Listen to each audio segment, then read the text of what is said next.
देख पा रहे हैं, मैं इस वक्त खड़ा हूँ गंगापुर सिटी के पास में एक गांव है गंगा जी की कोठी, वहाँ पर। और यहाँ आने के पीछे मेरा एक उद्देश्य था। दरअसल जो हिस्सा आप मेरे पीछे देख पा रहे हैं, वहाँ एक कुआं है और उस कुएं में 27 मई को एक लाश मिली थी। और वो लाश, जी हाँ, सुरेश प्रजापति का मर्डर हुआ है या उसने आत्महत्या की है, अभी तक तो यही स्पष्ट नहीं हो पाया। लेकिन अभी तक 2 महीने गुजर जाने के बाद भी पुलिस के हाथ खाली हैं। कुल मिलाकर के यह है कि जांच चल रही है, संतोषप्रद जवाब नहीं दिया जा रहा है। और सुरेश प्रजापति अपने पीछे 3 छोटे छोटे मासूम बच्चे छोड़ करके गए हैं। उनकी बेवा, उनके परिवार की जो हालत है वो इस समय बहुत ख़राब है। उनके घर में अब ऐसा कोई कमाने वाला नहीं है जो उस घर का भरण पोषण और पालन पोषण कर सके। पुलिस के चक्कर लगाते लगाते हो गया, लेकिन अभी तक पुलिस ने इनको कोई संतोषप्रद जवाब नहीं दिया है। डीआईजी, आईजी, डिप्टी, एसपी, अलग अलग न्यूज़ चैनल, सबको ये लोग अपनी जो दुखांतिका है वो बता चुके हैं, अपना दर्द सुना चुके हैं, मगर अभी तक ऐसा कोई पुलिस ने काम नहीं किया जिससे इन लोगों को कुछ राहत मिल पाती।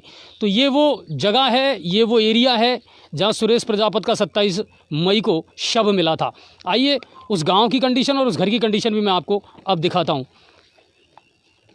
ये सुरेश प्रजापति के भाई हैं जो मेरे साथ हैं, आप देख पा रहे हैं। रामराज, क्या कुछ प्रगति की है इसमें पुलिस ने अभी, और आपको क्या लगता है क्या कुछ चल रहा है इसमें? से जांच नहीं हुई है अभी तक कोई जांच नहीं हुई। पुलिस में खाली दे रहे कि हाँ आपको संतोष, जांच कर रहे जांच। अच्छा, की स्थिति, सुरेश अकेले कमाने वाले थे? अकेले मजदूरी करते, उसी से पालन पोषण हो रहा हमारा। अभी घर में कितने सदस्य हैं? अभी 3 सदस्य वो है और मेरा परिवार है पूरा। आप क्या करते हैं खुद? मैं भी मजदूरी करता हूँ। 11 सदस्य हम छोटे मोटे सब। अच्छा, आपने जो एफआईआर दर्ज कराई, इसमें कुछ लोगों के नाम लिखवाए हैं आपने जिन पर आपको शक है? शक के आधार पे लिखवाए हमने। अच्छा, पुलिस ने उनसे जांच वगैरह की है? उनसे अब की है, एक दिन अभी डिप्टी साहब ने की। उन्होंने पूछा औरत से कौन है, कौन कौन है इसके जो मारा जो, तो उन्होंने बताया औरत ने उसकी ने। तो अभी फिर वापस हमको नहीं मालूम क्या किया, हमको तो भेज दिया। अच्छा, आप लोगों ने कोई सवाल जवाब फिर पुलिस से इस बारे में किया कि साहब क्या जांच हुई, क्या प्रगति चल रही है इस मामले में? अभी नहीं, 3 दिन पहले की बात है। अभी कोई रिपोर्ट नहीं है? नहीं। अच्छा, आपके पिताजी? पिताजी नहीं है हमारे। नहीं है। सुरेश क्या काम करता था? टाइल पत्थर काम करता। तो 10 दिन पहले दूसरी जगह काम पे लग रहा, तो पड़ोस का एक लड़का है उसी का दोस्त, और वो भाई के लड़के का भी दोस्त है। तो वो इसको वहाँ से हटा के और दूसरी जगह काम पे उसने भेजा, और वही एक दिन घुमा के वापस लाया। अच्छा, आपको पूरी तरह ये लगता है कि ये हत्या है, मर्डर हुआ है? मर्डर क्लियर कट मर्डर लगता है आपको? क्लियर। ठीक है। उसके सर में चोट है, पीछे को मतलब औंधा पड़ा है, तो सर में पीछे को ब्लड कैसे जाएगा? कुल मिलाकर के ये है कि बहुत सारी जांच का विषय ज़रूर है। हालांकि पुलिस अपने एंगल से जांच जरूर कर रही है। और है सुरेश प्रजापति का घर जो हम आपको दिखा रहे हैं। आप देखिए कि इस घर की क्या कंडीशन है, और छोटे छोटे उनके बच्चे हैं, और 2 महीने से ज़्यादा हो गए।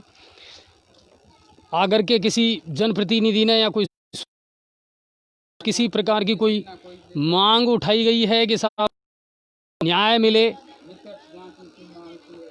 उनकी पत्नी कहाँ है? आप आओ इधर।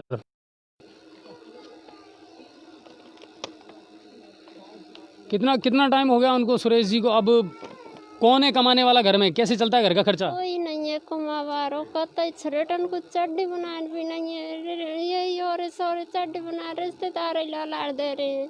कपड़ा भी नहीं है, जनाते तो लॉकडाउन लग रहा, मैंने कर काम करे। मैं अब दुकान फूट गई, लॉकडाउन फूट गो, जो अब कुमार और इनको चड्डी बनाने वो को कपड़ा बनवाऊंगा, और ये रिटर्न कपड़ा बनवाऊंगा, जो कोई कपड़ा लत्ता नहीं बना जानो तो मार काम पट गया है कतई। अच्छा, आपको शक है कि वाकई में उनका मर्डर हुआ है, उनको मारा गया है? हाँ, शक है, पूरा शक है, मर्डर हुआ है। नहीं, क्यों? कारण क्या था? किसने किया और क्यों किया होगा? कोई दुश्मनी थी उनकी या क्या वजह थी? दुश्मनी तो नहीं पन बन के संग रेवे बे ले जावे बुला बुलारी लॉकडाउन में दारू पे है घर ते बुला बुला ले जावे चाहे जाए झगड़ो कर लेवे फिर वापस मारा पीटी करे चाहे जाए। अच्छा, सुरेश शराब का आदी था क्या? शराब पीता था क्या? नहीं, एक पौवा पियो गल्लार पियो मन पे बादे वे जाता तो बुला ले जावे फिर बादे वे। अच्छा, उसके बाद में उनके मरने के बाद में उनके जो दोस्त हैं, साथी हैं, जो रात दिन यहाँ आते थे, वो फिर आए कभी? संभाला उन्होंने? नहीं, कतई पाए भी नहीं दियो घर आर, कतई यार भी नहीं दियो पाए भी, कतई दोस्त जे नहीं आता नु भी पाए। आप इसको लेकर के किन किन अधिकारियों से या पुलिस वालों से कब कब मिले हैं, क्या कही है आपने, और अधिकारियों ने आपसे क्या कहा है अब तक? कोई जांच कर ये पुलिस ने कह रही है, कोई ना तो घर पे आ रही पुलिस लो या जवाब में रो माधवपुर थाना हो जाए और कलेक्टर के डंगा। बच्चे कहाँ हैं आपके? बच्चे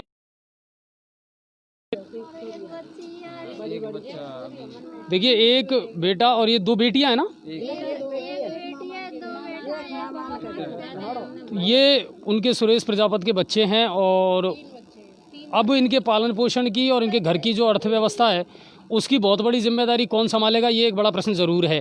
क्योंकि इस घर में जो पहले आदमी था एक कमाने वाला, वो चला हो गए थे। अब बहुत बड़ी जिम्मेदारी आ गई परिवार पर और इस महिला के कंधों पर कि ये किस तरह अपने बच्चों का पालन पोषण करेगी, एक बात।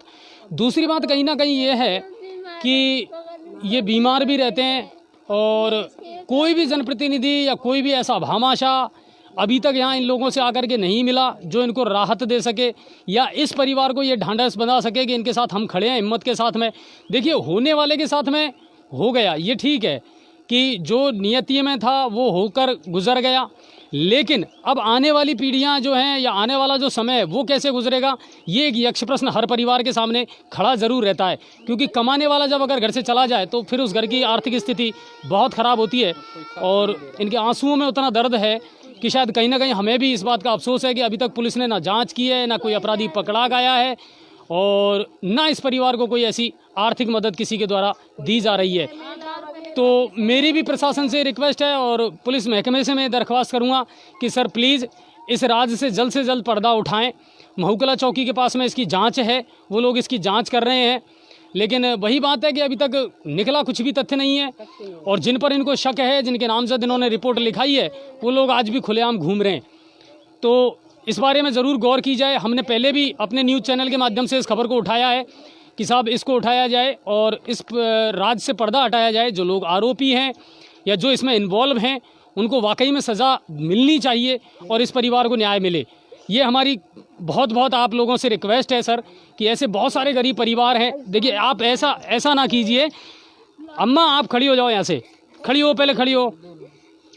ऐसा नहीं है, आपके साथ में बिल्कुल न्याय मिलेगा आपको, आप बिल्कुल बेफिक्र रहें और कोशिश करो कि जैसे तैसे करके अपने परिवार का गुजारा करो। और अगर आपका नाम खाद्य सुरक्षा में या किसी योजना में नहीं है तो उसमें आप अपना नाम लिखवाओ। अगर आपका सरपंच या कोई प्रशासन नहीं लिखता है तो आप हमको सूचना दो, हम आपकी ज़रूर हेल्प करेंगे ताकि इनको कोई ना कोई सुविधाएं मिलती रहें। विधवा पेंशन है वो इनको शुरू करवाओ आप कैसे भी करके, सरपंच से मिलना या प्रशासनिक अधिकारियों से मिलना, ताकि इनको वो जो पैसा है वो हर महीने मिलता रहे। तो घर की जो आर्थिक स्थिति है उसमें थोड़ा बहुत सहारा आपको लगेगा, ठीक है ना। बाकी आप लोग इस तरह हताश ना हो और हम खुद इसकी पूरी पुरजोर कोशिश करेंगे कि आप लोगों को इंसाफ ज़रूर मिले, न्याय मिले और जिन लोगों ने ये कृत्य किया है उनको सज़ा ज़रूर मिले। और सब भाई साहब देखो, राय तो आदमी डोल है बन की पाबंदी कर दे या बच्चा को मारे भी डोल है, एक नौकर मारे या और मारेंगे ये और कह रहे। तो अभी भी धमकी देते हैं क्या वो लोग? नहीं कतई से कह रही है और नौकर वो तो मार दियो या और मारेंगे। कौन कहता है इस बात को? अब घर के के में हमारे इसको मारी होती बड़े बेटा के भाऊ है, बड़े बेटा के भाऊ। आपके साथ तो नहीं किया था ना कोई कुछ? नहीं, मार भी आ गई एक दिन मार भी आ गई, बेटा भाऊ सब डंडा ले रहा है। अब महीना हुआ से पहले ही। बेटा तुम्हारे साथ भी करते हैं कुछ ऐसी हरकतें वो लोग? मार भी आ गई ना सबके सब। क्यों? पता नहीं वैसे ही नौका हमारा नाम चो लिखाया और नौका एक है तो और जी से नौका कागी इंदौर बाहर खा चाहिए। आप लोगों को बिल्कुल डरने की ज़रूरत नहीं है। आप है ना बिल्कुल निष्फिक्र होकर के रहो, कोई किसी को ऐसे नहीं मारता। नहीं नहीं, ऐसे ऐसे डर डर के ज़िंदगी मत जियो। और कोई तो बैटरी दे रहा, कोई मोबाइल दे रहा, कोई कुछ दे रहा, घर में दवा सोने में बैठी अब आप देख सकते हैं, ये लाइव मैं आपको दिखा रहा हूँ, इसमें कहीं मैंने कोई एडिटिंग नहीं की है, कोई डॉक्टरेट वीडियो नहीं है ये, लेकिन आप देख रहे हैं इस परिवार की क्या कंडीशन है। और ऐसा ये एक परिवार नहीं है सर, बहुत सारे ऐसे परिवार हैं जिनको अभी तक इंसाफ नहीं मिला है। वो न्याय चाहते हैं कि जो मुजरिम हैं वो सलाखों के पीछे पहुँचें। दूसरी बात कि इस परिवार की जो आर्थिक स्थिति है उस पर भी कहीं ना कहीं प्रशासन ध्यान दे, जनप्रतिनिधि ध्यान दे और उनको संबल प्रदान करे। तो आप ये कंडीशन देख सकते हैं और हमारी तरफ से आपको पूरा आश्वासन है, पूरा सहयोग है। आप लोग बेफिक्र रहें और जो योजनाएं सकती हैं उन योजनाओं के बारे में आप जानकारी लेकर के सरपंच से और उन योजनाओं में इनका नाम लिखाएं, ठीक है। चाहे वो खाद्य सुरक्षा है, चाहे विधवा पेंशन है, ताकि इनको कुछ आर्थिक मदद मिलना शुरू हो जाए, ठीक है ना। और अगर वो लोग आपकी हेल्प नहीं करते हैं तो आप मुझे फ़ोन ज़रूर करें, मैं उनसे बात करूंगा और इनको विधवा पेंशन वगैरह मिलना शुरू हो जाए तो आपकी आर्थिक स्थिति ठीक हो। दूसरी बात, अगर वो लोग धमकी देते हैं और आपको डराते करते हैं तो तुरंत इस बारे में भी आप हमको सूचना देना, ठीक है ना। फ़ोन रिकॉर्डिंग करना और मुझे बताना। वो तो धमकी पहले का हमारा केस चल रहा है एक प्लॉट पे, तो पहले से ही टसल है भाई से। भाई ने मतलब बेच दी, जिस आदमी ने हमको बेचा उसी ने खरीद, मालूम भी नहीं, हमारे साइन ले लिए। दूसरी उस पे हमने कदम उठाया कि हमारी ज़मीन। और अब है ना, मेरी भी आपसे एक रिक्वेस्ट है, ये बच्चे भी आप ही के हैं, किसी और के नहीं है, तो इनको बिल्कुल उसी तरीके का आपको चाहिए, ठीक है ना। अब इनका कोई नहीं है, पर इन बच्चों के लिए आप ही सब कुछ है। मैं ही डोल रहा हूँ, कोई भी गाँव हाँ, भी नहीं डोल रहा, ना कोई नहीं, कोई नहीं डोलेगा। क्यों डोलेगा? दूसरा, आप ही को घूमना है और आप ही को इन बच्चों के लिए अब स्ट्रगल करना है और आप ही को इनकी सरपरस्ती में, आप ही की सरपरस्ती में अब इनका पालन पोषण करना है, ठीक है ना। और हिम्मत से काम लीजिए आप लोग। नहीं, बिल्कुल आप हिम्मत से काम लीजिए और इस तरह डरने की आवश्यकता नहीं है बिल्कुल भी। और पुलिस प्रशासन भी आप लोगों के साथ है, ऐसा नहीं है। पुलिस प्रशासन से हम भी कहेंगे और वो आपकी हर मदद करेंगे। हम भी उम्मीद ये करते हैं कि जल्द से जल्द इस मामले का पटाक्षेप हो और जल्द से जल्द इन लोगों को न्याय मिले। कुल मिलाकर के ये है कि कहता ना कि वो जो पांचों को पालने वाला अगर घर से चला जाए तो फिर उस घर की कंडीशन क्या हो सकती है, ये सहज ही हम अनुमान लगा सकते हैं। चलिए, इस दर्द भरी कहानी के साथ आज और फिर किसी और मुद्दे के साथ में और किसी और कहानी के साथ में, तब तक के लिए नमस्कार।